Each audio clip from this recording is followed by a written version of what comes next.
दरिया ने झरने से कहा, तुम्हें समंदर नहीं बनना है क्या?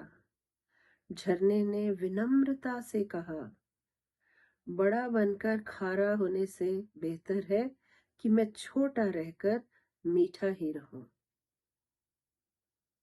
नमस्कार दोस्तों, आप सभी जानते हैं कि सभी नदियां समुद्र में मिलना अपना लक्ष्य मानती हैं और समुद्र में विलीन होकर दरिया अर्थात नदियां विशालता को प्राप्त हो जाती हैं और उस महानता की चरम सीमा पे पहुंच जाती हैं और अपने जीवन पे गौरवान्वित महसूस करती हैं।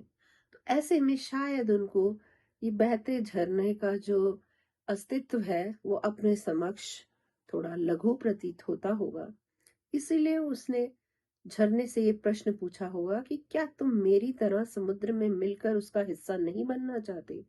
तो झरने ने बड़े ही विनम्रता से ये बात समझाई कि दरिया, तुम समुद्र में तो मिल गए लेकिन अपनी मिठास खो दी।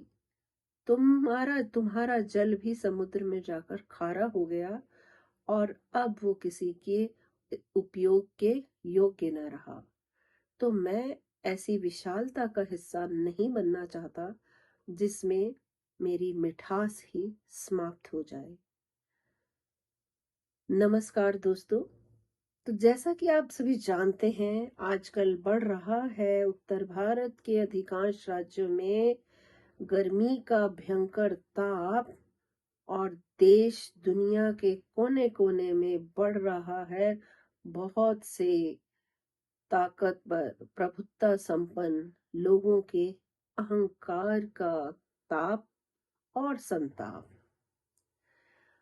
अपने इस झूठे बड़प्पन के आगे उन्हें दूसरे लोग छोटे महसूस होते हैं, महत्वहीन प्रतीत होते हैं। उनके अंदर न जाने क्यों ये अपना झूठा बड़प्पन इतना विद्वत्तापूर्ण लगता है कि वे दूसरों का महत्व कम कर आंकने लगते हैं। तो आज के वीडियो में दोहों का रंग किरण के संग, तो मैं दोहों के माध्यम से यही संदेश आप सबके साथ साझा करना चाहती हूँ कि बड़प्पन आकार से नहीं, बड़प्पन आकार से नहीं, उपयोगिता से है। बड़ा हुआ तो क्या हुआ, जैसे पेड़ खजूर। बड़ा हुआ तो क्या हुआ, जैसे पेड़ खजूर। पंथी को छाया नहीं, फल लागे अति दूर। अब खजूर का पेड़ तो आपने देखा ही होगा, बहुत ऊंचा होता है और उसके फल भी बहुत ऊंचाई पे लगते हैं। लेकिन उस ऊंचाई का फायदा क्या, जो इस तपती धूप में एक राहगीर को छाया प्रदान ना कर सके। उसकी छाया इतनी पर्याप्त नहीं है कि वो एक राहगीर को वहां विश्राम करने के लिए सक्षम बना सके, उसे तपती धूप से राहत दिला सके।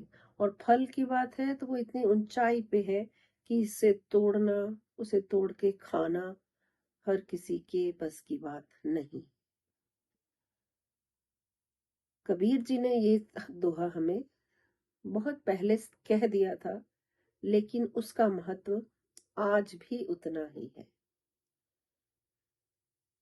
अब रहीम जी ने भी ये संदेश देने में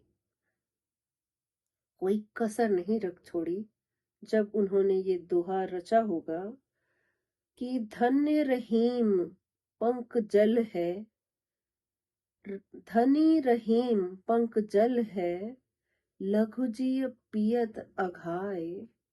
उदधि बढ़ाई कौन है, जगत प्यासो जाए। कि समुद्र के विशालता का कोई अस्तित्व नहीं, कोई महत्व नहीं, क्योंकि उसका खारा पानी एक प्यासे व्यक्ति की प्यास बुझा ही नहीं सकता है। उससे तो बेहतर है एक छोटे से गड्ढे का कीचड़ वाला पानी, पोखर तालाब का मटमैला पानी, जिसे पीकर छोटे छोटे जीव अपनी प्यास तो बुझा सकते हैं। अक्सर हमने सड़कों पे, गलियों में, जहां गड्ढों में थोड़ा पानी जमा हो जाता है, चिड़ियों को, कौओं को, कबूतरों को प्यास बुझाते देखा है। यहाँ तक कि कुत्ते भी उसमें पानी पीते हैं।